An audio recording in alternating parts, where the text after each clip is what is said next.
Olá, oitavano! Tudo bem? Eu sou o professor Edjoel, quero dar as boas-vindas a você, estudante, aos responsáveis que acompanham nossas aulas e, claro, nossos queridos colegas professores, sejam todos muito bem-vindos a mais uma aula de ciências. Hoje é a aula Onde Vivemos 2, tá aí, né? Nós vimos a aula Onde Vivemos 1 na semana passada e hoje é Onde Vivemos 2. Então nós vamos prosseguir com aquele assunto, a gente vai revisitar, né, algumas coisas que a gente já falou e vai falar coisas novas. E aí é muito importante a sua interação, a sua participação aqui. Quando a gente fala de interação e de participação, a gente está falando do nosso querido professor Magno. É isso aí, está aparecendo aí no gerador aí, acima de nós, ciências acima de nós, a ciência está acima de nós aqui. Está acima de nós. Quero saudar aqui também os professores que estão acima de nós também aí. Na verdade, a gente está junto, né, Joel, com essa galera aí maravilhosa. Tudo junto e misturado. Que está aqui já nos saudando, tem o pessoal aqui já de Taquaritinga, tem o pessoal também de Rio Claro, Santo André, tem o pessoal de Guararema, que não pode faltar aqui, professor Gilmar, um abraço aqui do Magno e do Edjoel.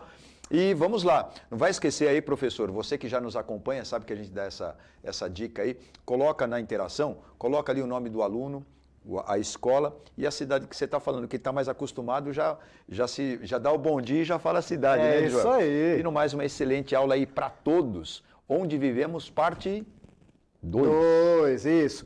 Tá aparecendo aí para vocês acima de nós, né, que foi a aula que o professor Magno deu lá no 6º ano, mas o assunto é mais ou menos o mesmo, tá? É lógico que a gente vai abordar de uma forma um pouquinho mais aprofundada, tá? Mas bem pouquinho também, bem tranquilo, tá bom? Cada grau que a gente vai subindo, né? A gente tratou esse assunto também na aula do 7º ano, que eu acabei de dar também, e é muito parecida a aula, mas sempre a gente tem uma coisinha para acrescentar. O professor Magno também com certeza vai ter muita coisa para acrescentar aqui na minha aula. Tá bom? Bom, o objetivo da aula está aí para você, ó, compreender o que é a atmosfera, conhecer suas camadas e conhecer a composição do ar. Lembra que a gente já começou a falar disso lá na semana passada. O que nós vamos fazer aqui, ó? Tá aí, ó. Então nós vamos compartilhar informações, o que mais? Nós vamos também interagir no chat. Sabe o que mais nós vamos fazer? Resolver as atividades que vão ser propostas. E aí vai aparecer aí um extraterrestre para dizer que você deve refletir sobre tudo aquilo que a gente vai falar aqui. Tá bom? E para você acompanhar essa aula, é importante você ter um caderno em mãos, identificar a aula com data e título, ó, identificar a água, tá assim, né, galera? E anotar as dúvidas para a pesquisa. Muito bem, e aí você conversa com o seu professor, né? Eu gosto sempre de falar que a gente prepara essa aula com muito amor e carinho, mas é só uma forma de fazer. Não é a única forma, nem a melhor forma. Pode ser que o seu professor aí na escola esteja abordando esse assunto de forma diferente. Pode ser que ele ainda nem começou, pode ser que ele já passou, porque cada realidade é uma realidade. Mas conhecimento não ocupa espaço, né? É muito bom que você está aqui com a gente sempre pode aprender um pouquinho mais junto. Eu aprendo com vocês, vocês aprendem comigo, o professor Magno ensina nós todos, e assim a gente vai indo, tá bom? A gente vai fazendo essa troca aí. Isso, muito bem. Aí, ó, eu quero saber o seguinte, na aula anterior, a gente discutiu um pouquinho sobre a composição, né, do ar aí atmosférico, lembra? Você lembra? Eu vou chamar uma enquete para saber se você lembra. Eu vou colocar ele no ar para você saber primeiro, ó, como que é a perguntinha. Tá aí, ó. Qual a porcentagem aproximada de gás oxigênio que há no ar atmosférico que normalmente respiramos? Você tem a alternativa A, que é 50%, a alternativa B, que é 70%, a alternativa C, que é 20%. Podemos? Aí, ó, agora eu quero ver aí, é com você agora, hein?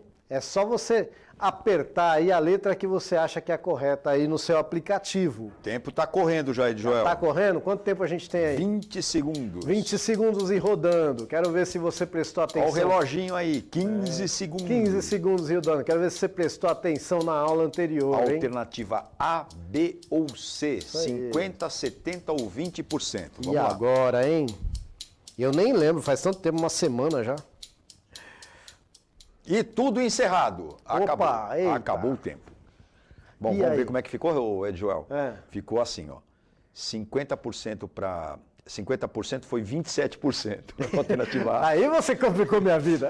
27%. Alternativa B, vamos assim. Tá. Alternativa B, 49% acham que é Olha. 70% Nossa. que está. Agora, confundiu ou não? Agora tá bom, né? E 23% foi na alternativa C, que pensa que é 20%. E aí? Como é que E aí, vamos ver aí, a gente tem um gráfico para ver isso aí, ó. Então tá aí para vocês, ó. Tá aí em cor de laranja ou cor de abóbora. Na época eu estudava era cor de abóbora, depois virou cor de laranja. Né? 20% é a quantidade de oxigênio que tem no ar aí atmosférico, tá? 20% aproximadamente. E aí a gente tem, ó, de nitrogênio, 78% aproximadamente, tá? O que acontece? Esse nitrogênio, gente, ele é extremamente importante para as plantas, né? Você vai ter bactérias que vão transformar esse nitrogênio em nitratos, nitritos e tal. E isso vai ser muito importante para a gente porque a planta produz alimento para nós, né? Então ele é importante, mas não é importante na respiração, tá? O nosso gás importante na respiração é o oxigênio e ele aí na atmosfera tem aproximadamente 20%. Só para a gente lembrar, ó, o dióxido de carbono, que é o gás carbônico, olha só que interessante, 0,03%.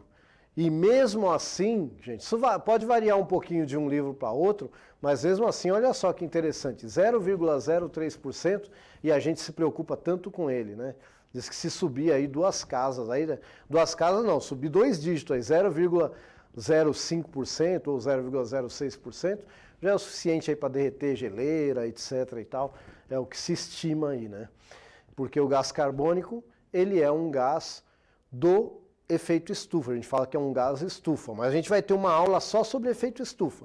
Mas é importante você entender, tá? Por que que ele preocupa, já que o efeito estufa ele é tão bom para a gente e para todos os seres vivos. E aí você vai ter que esperar essa aula sobre o efeito estufa para entender. Se o efeito estufa é bom, por que que a gente se preocupa com o gás carbônico, hein?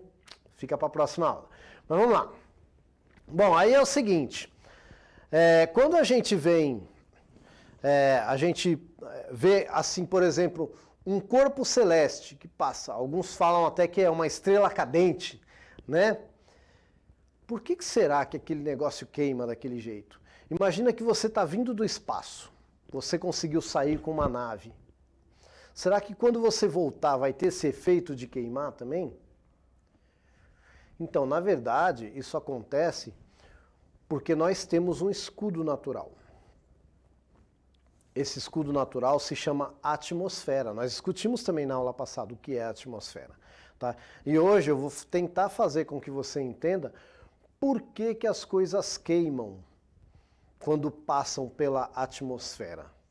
Tá bom? Mas antes eu quero saber se você lembra da aula passada o que é a atmosfera. Isso também a gente discutiu na aula eu posso passada. fazer só uma observaçãozinha pequena, que o pessoal lá de Matão, do José Sim. Carlos Pinotti, naquela pergunta anterior, eles confundiram com a água. Por isso que eles responderam 70%. Oh! Mas agora eles prometem ficar atentos aí para a então pergunta. tá bom. A água é aproximadamente 70%, né? Aí o pessoal fala até que do nosso corpo também, mas não é, tá? No corpo funciona assim, abre um parênteses, né? No corpo é assim, depende da sua idade. Tá? Então, por exemplo, um bebê pode ter até 80%, bebezinho recém-nascido, 80% do corpo formado por água e tal. Já um idoso vai ter lá 63%, então isso varia com a idade, né? Tipo de célula, vai ter célula que vai ter 70% de água, vai ter célula que não vai ter, então varia. Mas não era água, era oxigênio, tá bom? Muito bem. Podemos então ir para a próxima pergunta? Olha aí, eu quero saber de você o seguinte, o que é a atmosfera? É toda a vida que existe no planeta Terra? Todos os gases e vapor d'água suspenso na superfície do planeta Terra? Ou todas as rochas do planeta Terra? E aí, valendo? Disparou valendo. já 18 Oba. segundos, 17, 16. Ó o reloginho aí.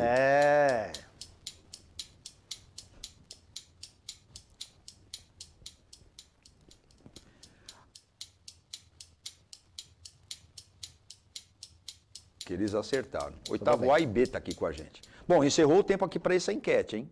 O que é atmosfera, Joel? E aí, o que é? 18% foi na A. toda a vida que existe no planeta Terra. 18% ainda é bastante gente. 73%. Oba! Eu disse 73%. Foi na alternativa B todos os gases vapor d'água suspensos na superfície do planeta. E só 7% deu aquela confundida com rochas do planeta Terra. Não tem problema. A gente sempre tem que lembrar, né, que alguns estão vendo o assunto pela primeira vez, a gente se confunde às vezes na hora de apertar.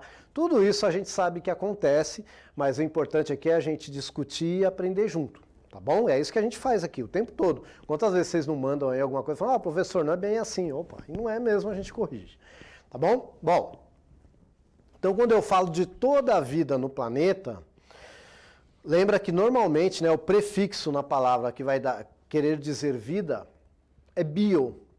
E a gente tem que lembrar que o nosso planeta, ele é uma esfera, né? A gente tem que entender isso para entender o significado da palavra biosfera. Então toda a vida que tem no planeta, biosfera, tá bom? Se eu for lá para a alternativa C, aí eu troco bio por lito. Lito quer dizer rocha. Então todas as rochas, né, que existem no planeta, litosfera. Tá bom? E a alternativa B, que é a correta, os gases, né, que é átimo. Então, atmosfera. Tá bom? Que é a alternativa correta B. A esmagadora maioria, a maioria absoluta foi em B, mas se você foi na A ou foi na C, não fique triste, faz parte, a gente aprende muitas vezes assim também, errando, né? Às vezes é melhor a gente aprender a observar os outros, vendo os erros dos outros e não cometendo o mesmo erro. Mas às vezes a gente dá nossas tropeçadas também e faz parte da vida, faz a gente crescer, não é isso? Muito bem. Então lembrando aí, ó, eu fiz esse esqueminha aí que eu mostrei na aula passada, né? Então você tem aqui o núcleo da Terra, né? Aí você tem aqui a superfície, que é onde nós estamos mergulhados na atmosfera. Lembra? A gente discutiu isso na aula passada. Tá? Então a gente fica mergulhado na atmosfera, a gente discutiu até um pouquinho sobre a pressão do ar, né? Que quanto mais eu subo, tem menos pressão, porque eu vou ter uma coluna menor de ar sobre a minha cabeça. Quanto mais eu desço, eu vou ter mais pressão do ar, porque eu vou ter uma coluna maior de ar sobre a minha cabeça. Certo isso aí? Entenderam isso aí? Até aí tranquilo. Mas então quer dizer que quanto mais eu for subindo, pode ser que eu tenha o ar mais espalhado, o que a gente chama de rarefeito. E aí eu falei que essa atmosfera como um todo, ela vai fazer um escudo, vai proteger o nosso planeta. Certo? Por quê? Vamos entender isso primeiro. Ó, então eu estou vindo do espaço, certo? A primeira camada que eu vou encontrar é essa aí, ó, a exosfera. Ela vai estar aproximadamente aí a 10.000 quilômetros de altitude, até 600 quilômetros, de 10.000 a 600. Gente, eu estou falando 10.000 quilômetros, não é 10.000 metros, tá? Então 10.000 quilômetros, ou 10 milhões de metros, né? Você vai ter até 600 quilômetros de altitude. Isso é essa exosfera, tá bom? Aí, o que acontece? Se você tiver moléculas de ar aí, pode colocar lá, e se você tiver moléculas de diferentes gases aí, elas vão estar bem espalhadonas assim, ó, tá bom? Por isso que a gente fala que é rarefeito. Aí, ó, eu vou passar para o próximo agora. Então, depois, você vai ter aí a termosfera, tá bom? A termosfera, ó, ela vai estar aí de 600 a 100 quilômetros. E aí você já vai ter aí satélites, né? Olha como está longe o satélite. Você vai ter aí o surgimento, né, nos polos das auroras, né, aurora boreal, aurora austral, tal, porque conforme ocorrem ali algumas dinâmicas do Sol, tal, etc., vai gerar esse efeito, tá bom? E aí também ainda é muito alto, né? E aí também, ó, a gente vai ter as moléculas de gás assim bem espalhadas. Isso que quer dizer rarefeito. Moléculas de gás espalhado não quer dizer que a proporção mudou, a porcentagem mudou. Não, quer dizer só que elas estão mais espalhadas, elas têm uma menor densidade, que a gente fala. E é isso que quer dizer que o ar está rarefeito, tá bom? Muito bem. Aí, olha só, a gente vai ter a mesosfera. Na mesosfera, que está ali entre 85 km e 50, gente, eu estou dando esse parâmetro assim, mas tem que saber que varia, tá? Essa altitude de região para região. É uma média aí, tá bom?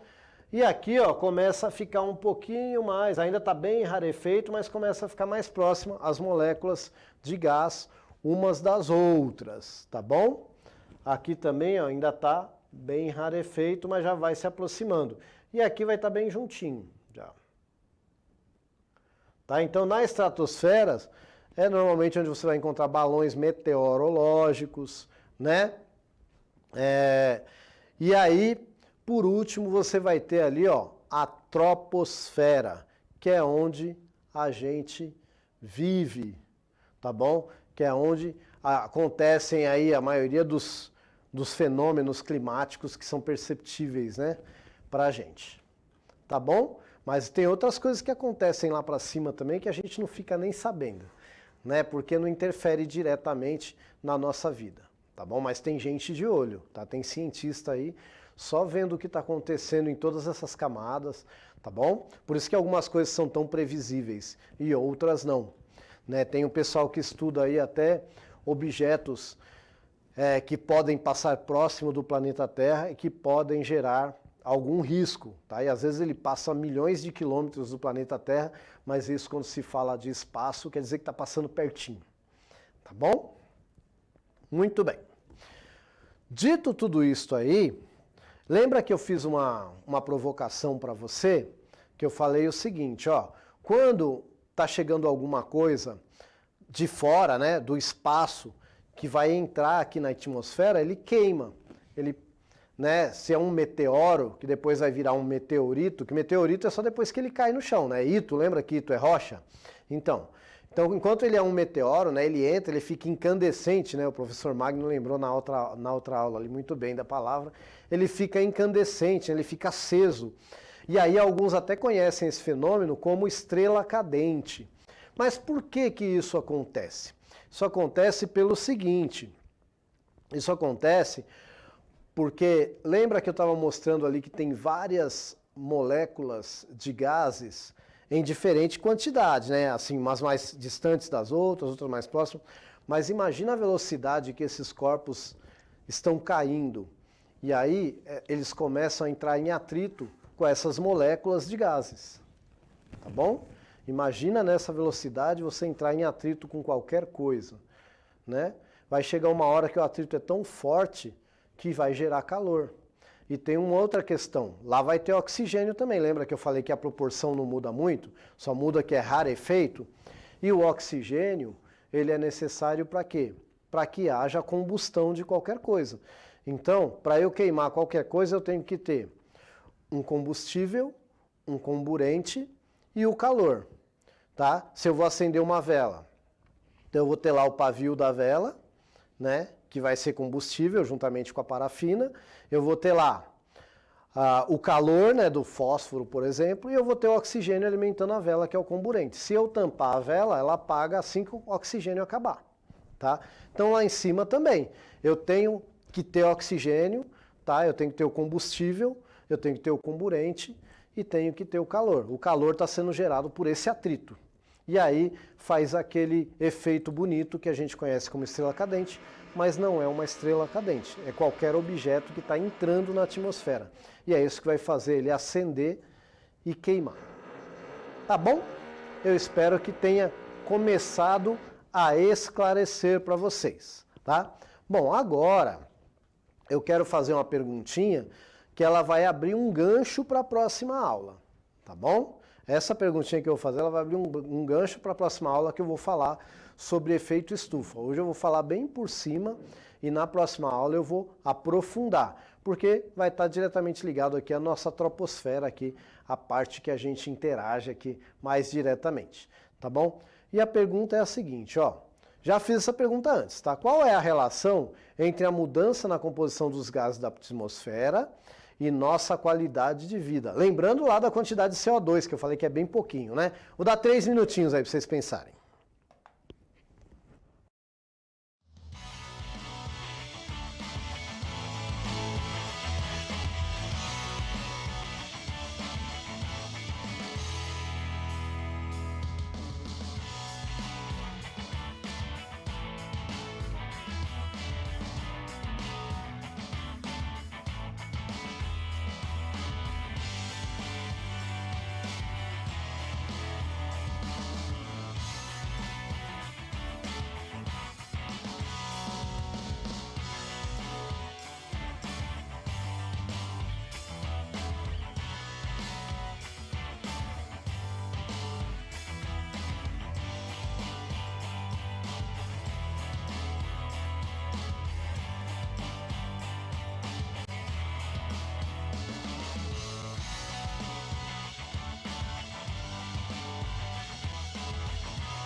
Pois é, Joel, sucesso total. Aí tem o pessoal aqui do 8º A lá de Botucatu, tem o pessoal também, eu vou começar a ler aqui, você já vai perceber quem é. Ó. Os alunos do 8º A e B, Gabriele, Laura, Vitória, Luiz Augusto, Pinote Mateus. de Matão. Acertou. Tem o Miguel também, o Matheus, o Pedro Henrique, Ricardo, que é lá do Pinote, disseram que mudanças no clima, problemas respiratórios e até o surgimento de pragas. Olha! Que eles colocaram aqui.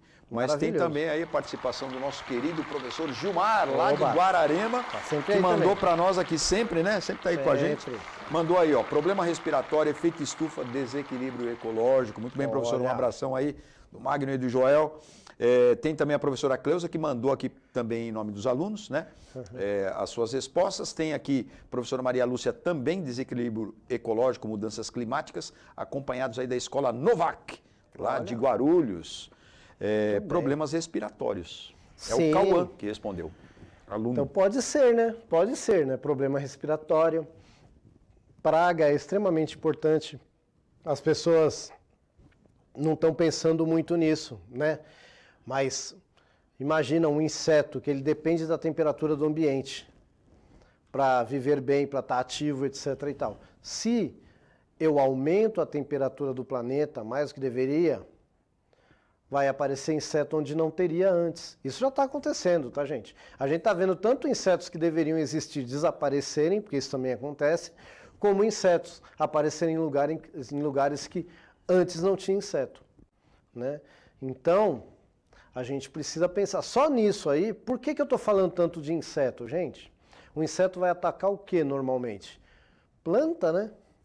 Se você já se esqueceu, praticamente a base alimentar nossa aí é planta. Tá? Mesmo que você só coma carne, a base é planta. Ou o que será que o gado come? Eu não sei, o que você acha, professor? Eu acho que se eu como carne, então eu sou vegetariano. Eu então. também.